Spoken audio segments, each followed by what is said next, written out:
Hello, welcome to the show. I'm me, this is Steve, and we are reviewing The Men Who Stare at Goats, starring Ewan McGregor, George Clooney. It's about a military program to develop psychic soldiers, and it seems to be a comedy, although didn't really find it to be that funny. It really wasn't funny. Maybe they spoiled it with the trailer, but I think I laughed once the entire time watching this movie.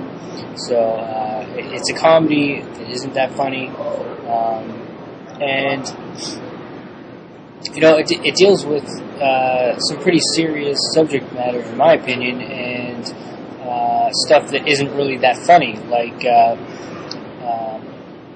the trigger-happy private military contractors in Iraq.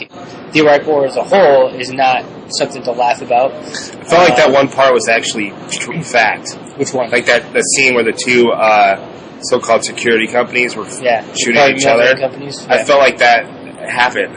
I would be surprised if it did. They were documenting that in the movie. Yeah, well, they say in the movie that there were only a few people injured, but if it was, to be more accurate, it would be like, oh, they killed a bunch of insurgents. Yeah. Right? Just random people that were there.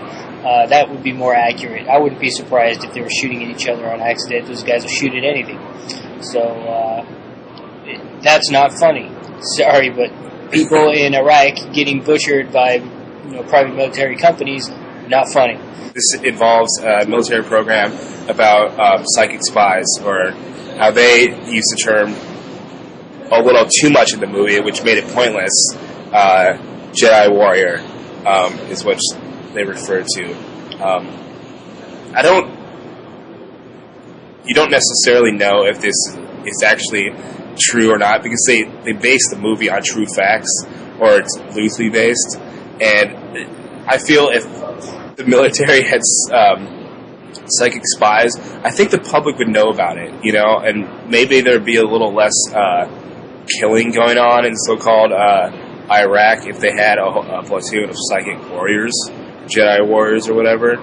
So I think this movie is completely bogus. I wouldn't be surprised if they experimented with that sort of thing, but I doubt if they had any results. And in that aspect, it's in the movie they didn't get much results either.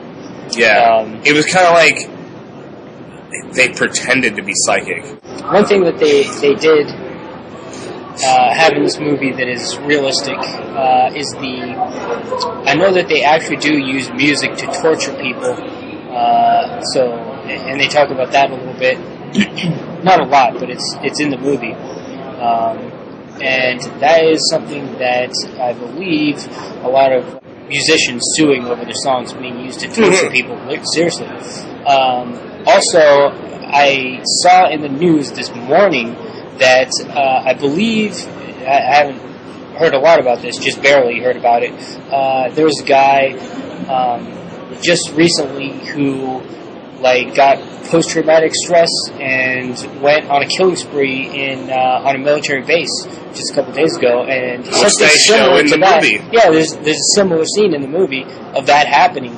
So I think that's because he drank the water that had LSD in it. Yeah, but still, it's a guy on a military base who goes berserk and kills people. So a lot of scenes in this movie do have significance for